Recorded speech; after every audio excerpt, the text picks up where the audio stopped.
তোমাদের ওইসব জিনিস যা তোমরা ভালোবাসো তা আল্লাহর পথে খরচ করা না করা পর্যন্ত তোমরা নেকি হাসিল করতে পারবে না। ওয়ামা তুনফিকু মিন শাইইন ফাইন্নাল্লাহা বিহি আলিম।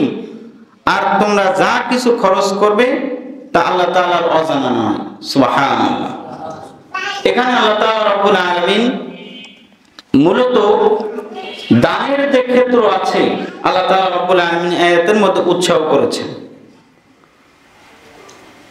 মানুষের কোন ব্যক্তি যদি চায় সে উন্নতির পরে উন্নতি করবে, রাসূলুল্লাহ সাল্লাল্লাহু আলাইহি ওয়াসাল্লাম বলেছেন সে যেন তার দানের হাতকে বাড়িয়ে দেয়। সুবহানাল্লাহ। অন্য আয়াতে আল্লাহ তাআলা রব্বুল আলামিন বলেন الذين ينفقون أموالهم في سبيل الله ثم لا يتبعون।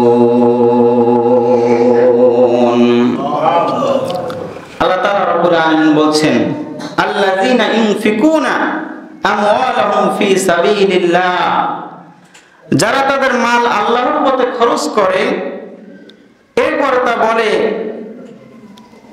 মানুষের কাছে বলেও বেড়ায় না এবং সে যে দিল কাউকে এর দ্বারা কাউকে খোটাও দেয় না, তাহলে আল্লাহ পাক রব্বুল আলামিন বলেন ওয়ালা খাউফুন আলাইহিম ওয়ালা হুম ইয়াহজানুন। কিয়ামতের ময়দানে এই শ্রেণীর মানুষদেরকে আমি আল্লাহ তাআলা রব্বুল আলামিন যে ভয়াবহ দিন হবে এই ভয়াবহ দিন থেকে আমি আল্লাহ তাআলা রব্বুল আলামিন তাদেরকে হেফাজত করে নিব। সুবহানাল্লাহ। ইসলামের অনন্য একটি স্তম্ভ হলো যাকাত। এই যাকাতের ক্ষেত্রটা হলো যে আপনি যখন যাকাত দিবেন আপনার মালের পবিত্রতা আল্লাহ তাআলা বাড়িয়ে দিবেন। ঠিক তেমনি ভাবে যখন আপনি কাউকে কোনো কিছু দিবেন এই দেওয়ার পরে তাকে খোটাও দেওয়া যাবে না এবং কাউকে কিছু দেওয়ার পরে এটা থেকে আবার উপকৃত আশা করা যাবে না। যদি এটা হয় তাহলে আল্লাহ তাআলা রব্বুল আলামিন বলেন ওয়ালা খাউফুন আলাইহিম ওয়ালা হুম ইয়াহজানুন, যে কিয়ামতের যে বিভীষিকাময় দিন হবে সেই দিন এই সমস্ত লোকের কোনো ভয় থাকবে না। সুবহানাল্লাহ। হাদিসের মধ্যে আসছে আন আবি হুরায়রা ক্বালা জাআ রাজুলুল্লাহ ইলা নবী সাল্লাল্লাহু আলাইহি ওয়াসাল্লাম।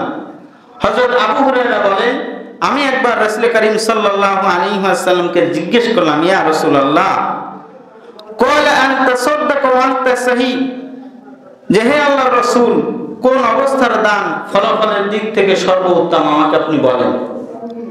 রাসূল করিম সাল্লাল্লাহু আলাইহি ওয়াসাল্লাম বললেন যে যখন তুমি সুস্থ থাকো, এই সুস্থ থাকো উপার্জন ক্ষমতায় এই অবস্থায় যখন তুমি দান করো তখন তোমার দানটা আল্লাহ তাআলা সর্বোচ্চ বেশি আল্লাহ তাআলা কবুল করে থাকে। সুবহানাল্লাহ।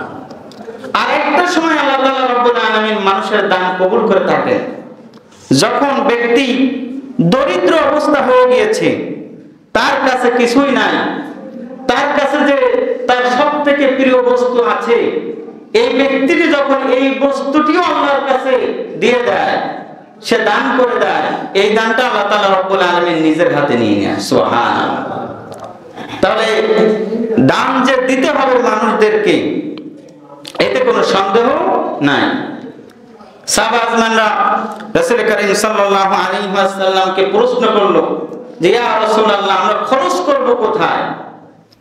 আল্লাহ তাআলা রব্বুল আলামিন আয়াত নাযিল করলেন ইয়াসআলুনাকা মাযা ইউনফিকুন কুল মা আনফাকতুম মিন খায়রিন ফালিল ওয়ালিদাইনি ওয়াল আকরাবিন। সাহাবারা প্রশ্ন করতেছে ইয়া রাসূলুল্লাহ আমরা খরচ করব কোথায়? আমাদের যে টাকা পয়সা আছে আমরা কোথায় খরচ করব?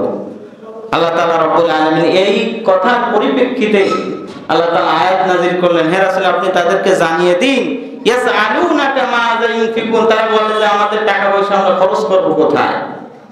আল্লাহ তাআলা রব্বুল আলামিন উত্তর দিচ্ছেন যে তোমরা খরচ করবে সেই জায়গা যেটা আমি নির্ধারণ করে দিলাম, যেই জায়গাটি হলো ফালিল আকরাবিন, তোমার পিতামাতা আছে তোমার পিতামাতার জন্য খরচ করবা আর তোমার নিকট আত্মীয় যারা আছে তাদের জন্য তুমি খরচ করো। সুবহানাল্লাহ।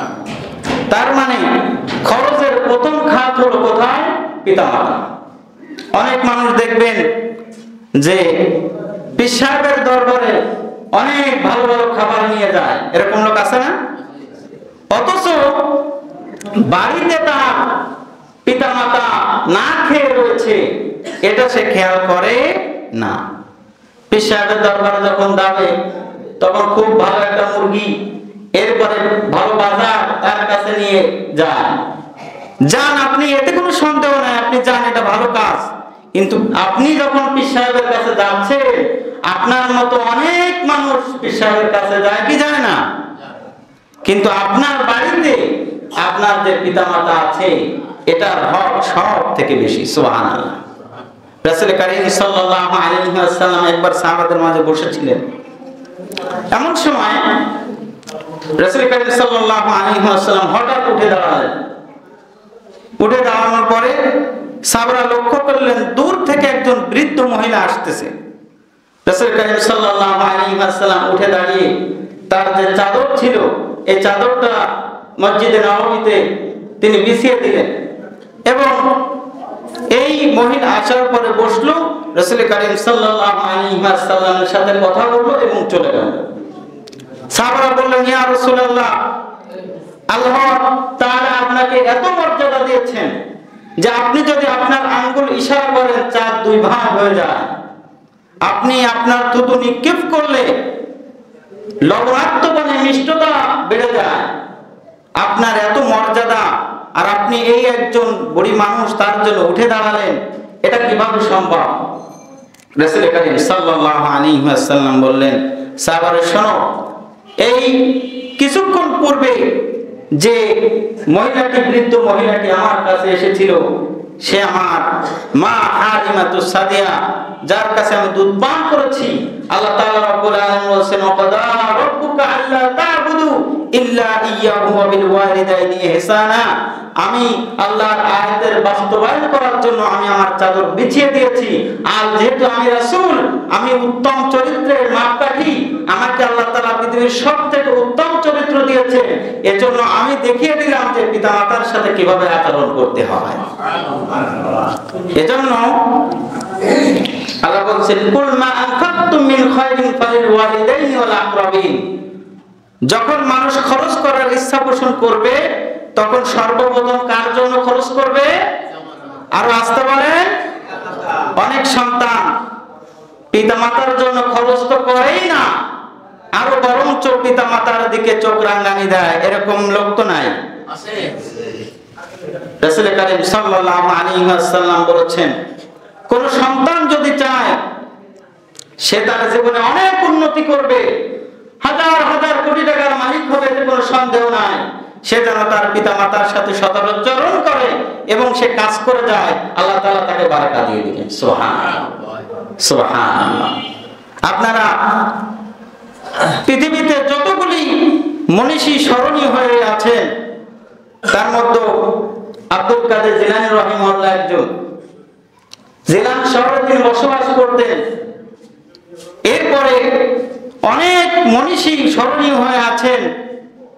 আমি গবেষণা করে দেখেছি, প্রত্যেকটা এই সমস্ত ইসলামিক স্কলার বলেন, মনীষী বলেন, যারাই পৃথিবীতে উন্নতি করেছে, সবাই তার পিতামাতার সাথে সদাচরণ করেছে। সুবহানাল্লাহ। এজন্য উন্নতি যদি আমাদেরকে করতে হয়, পিতামাতার সাথে খারাপ আচরণ করার কোনো উপায় নাই। রাসূল কারীম সাল্লাল্লাহু আলাইহি ওয়াসাল্লামের সাহাবীদেরকে এরপরে বললেন যে নিকট আত্মীয়র জন্য খরচ করা।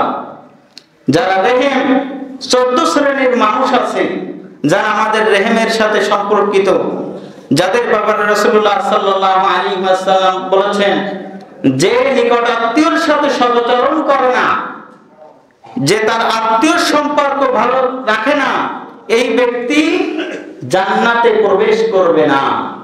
লা ইয়াদখুলুল জান্নাতা কাতিয়ুন। যে ব্যক্তি তার নিকট আত্মীয়র সাথে, যার রেহেমের সম্পর্কিত, মায়ের সম্পর্কিত, নিজের ভাই বোন, চাচা মামা ফুফু, এই সমস্ত ব্যক্তিদের সাথে ভালো সম্পর্ক রাখে না, এই ব্যক্তি আমার সাথে জান্নাতে প্রবেশ করতে পারবে না। তার মানে জান্নাতে প্রবেশ করতে হলে আমাদেরকে এই সমস্ত নিকট আত্মীয়দের জন্য ব্যয় করতে হবে এবং তাদের সাথে ভালো আচরণ করতে হবে। দুর্ভাগ্য হলো সত্য যে আমরা আমাদের নিজেরা নিজেদের বোনদের সম্পদ আমরা ঠিক মতো আদায় করি। আসতে বললেন কেন? নিজের বোনরা বাড়ি এসে কাঁদে যে ভাই আমি তো অভাবে আছি, আমার সম্পদটুকু আমার বাবা রেখে গিয়েছে, এই সম্পদটুকু আমি পাবো। তখন বলে বাবা তোমাকে দোয়া করে দিছিল, তুমি চলে যাও।